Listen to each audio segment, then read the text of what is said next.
But we begin tonight with an apparent breakthrough that has been a very long time in coming. In Bill Clinton's 1992 presidential campaign, he promised that he would repeal the ban on gay people serving in the United States military. After the new president was elected, months of brutal politics followed in which his opponents turned the gays in the military issue to maximum advantage against him. President Clinton ultimately signed a piece of legislation that effectively codified the ban on gays in the military under a total misnomer of a new name. They called it Don't Ask, Don't Tell. The subsequent 17 years, though, have seen plenty of asking, as thousands of service members have been run out of the military despite their desire to stay and serve, thanks to an aggressive witch-hunting, sexual orientation investigative system within the armed forces. Since Don't Ask, Don't Tell was put into effect, it has resulted in more than 14,000 people who are ready and able to serve being fired from our military. Many of them have been unwilling to go quietly. Over the last 17 years, Americans have learned the names of people like Air Force Lieutenant Colonel Victor Fehrenbach, Army Lieutenant Dan Choi, Air Force Major Mike Almy, all three whose stories you have heard when they have been guests on this very program.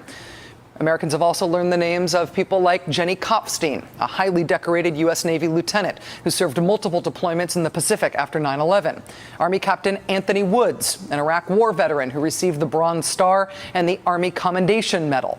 Rhonda Davis, a former first-class U.S. Navy petty officer. All of these people have either been kicked out of our military or are in the process of being kicked out of our military as a result of Don't Ask, Don't Tell. All of them have been willing to make their cases known publicly, to put a face on the consequences of Don't Ask, Don't Tell. And look what that's done. Look at what's happened to public opinion on the issue since Don't Ask, Don't Tell went into effect in 1993. Support for gay people serving openly in America's military was about 44% back in 1993. It is up to 75% today and holding. 75% of Americans don't agree on anything. Some days it feels like 75% of Americans wouldn't all agree that the world is round. But 75% of Americans agree that Don't Ask, Don't Tell is dumb, that gay people should be allowed to serve openly in the U.S. military. 17 years down the road, in this rather different public opinion climate now, a new Democratic president has promised again that gay people will be allowed to serve openly in our military. And despite all that's changed over the past 17 years, again, this Democratic president is facing political opponents who are determined to turn this issue to maximum advantage against him. The problem now is that when people like Mike Pence, the number 3 Republican in the House, say that Republicans are all going to vote against a repeal this year because, quote, the American people don't want the American military to be used to advance a liberal political agenda. When people like Mike Pence say that, as Mike Pence did today, that talking point seems like it might have made sense in 1993, maybe. But now, the American people, if you ask them, and pollsters often do, American people sort of do want this to change. But the fight is an uphill one.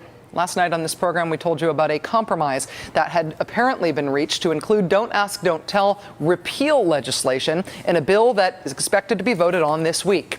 The compromise essentially allows Congress to vote on repealing Don't Ask, Don't Tell now, this week. But if the repeal passes, it wouldn't take effect until after the Pentagon's internal study of the issue is complete, towards the end of the year.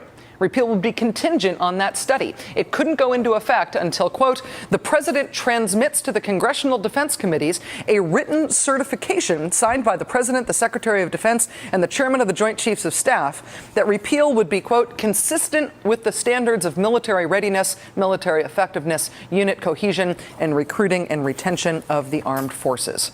This compromise was crafted by Senator Carl Levin of Michigan, Senator Joe Lieberman of Connecticut, and Congressman Patrick Murphy of Pennsylvania. Their ability to get the White House to endorse this strategy is a big step toward getting Don't Ask, Don't Tell repealed this year. Another big step came from the Pentagon today, from Defense Secretary Robert Gates. Until today, Secretary Gates had been adamant that Congress should not repeal Don't Ask, Don't Tell until after the military finished that review of how to repeal it. Well, today, Bob Gates said he accepts this proposed compromise amendment to vote on repeal now, but to hold implementation until after the study of how to repeal Don't Ask, Don't Tell is completed, which is expected to be done in December. The plan at this hour now is for both the House and the Senate to vote on a repeal amendment later this week, perhaps as early as Thursday.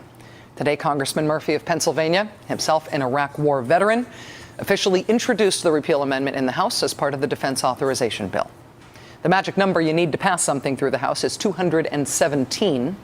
Patrick Murphy will need to find those 217 if the House is going to vote to end Don't Ask, Don't Tell.